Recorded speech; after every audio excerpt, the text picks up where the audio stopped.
Abot sa tauhan niya ang cross upang sunugin ito at itatak sa likod ni John Wick. Maya-maya ang High Table ay ginawang 15 million ang pabuya kay John dahil sa magaling na pagtapos niya sa mga hitman na tumutugis sa kanya. Kinaumagahan ng adjudicator ng High Table ay pumunta sa Continental at hinarap niya ang may-ari ng hotel na si Winston Scott. Pinakita ni Winston sa babae ang labi ni Santino de Antonio, subalit pinaliwanag nito na dahil hinayaan niyang makaalis si John sa hotel matapos mabaril si Santino, at binigyan pa niya siya ng 1 oras bago ideklarang excommunicado, ay hinahatulan niya si Winston na bumitaw sa pagiging manager ng Continental sa loob ng 7 araw. Pagkatapos ay pumunta ang adjudicator sa hideout ng Soup Kitchen upang harapin ang leader nila na ang The Bowery King. Pinaliwanag ng babae sa kanya na dahil binigyan niya ng baril na may 7 bala si John Wick laban sa isang miyembro ng High Table, ay hinahatulan niya siya ng pagbitiw sa trono at pag-alis nila sa kanilang hideout sa loob ng 7 araw.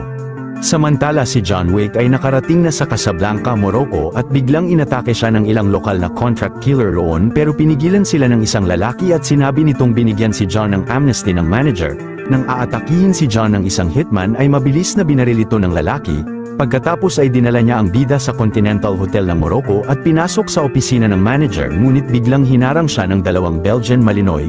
Pagkatapos ay mabilis na binaril siya ng manager ng hotel na si Sofia Alswar, pero hindi tumagos ang bala sa bulletproof suit ni John at sinabihan niya ang babae na hindi niya dapat patayin ang may hawak ng marker niya.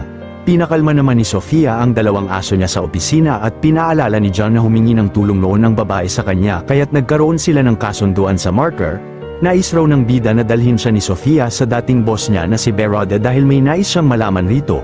Naalala naman ng babae na nagpatulong siya noon kay John na maligtas ang anak niya at mabigat ang kalooban na sumang-ayon na tulungan siya. Kasama ang mga armadong Belgian Malinois niya ay agad na pinunta ni Sofia si John sa fortress ni Beroda at masayang hinarap sila nito. Makikitang doon sa malaking pasilidad ni Beroda ginagawa ang mga gold coins at mga gintong marker ng organisasyon nila. Kalaunan ay dinala sila ng lalaki sa taas ng fortress at sinabi dito ni John na nais niyang makaharap ang nakaupo sa ibabaw ng High Table na ang The Elder upang ayusin rito ang kamalian na nagawa niya. Patulang pinaliwanag naman ni Beroda na hindi nila mahahanap ang Elder at siya ang hahanap sa kanila kapag nais niya. Maaaring matagpuan ni John ang Elder sa dulo ng disyerto pag sinunod niya ang pinakamaliwanag na bituin sa kalangitan.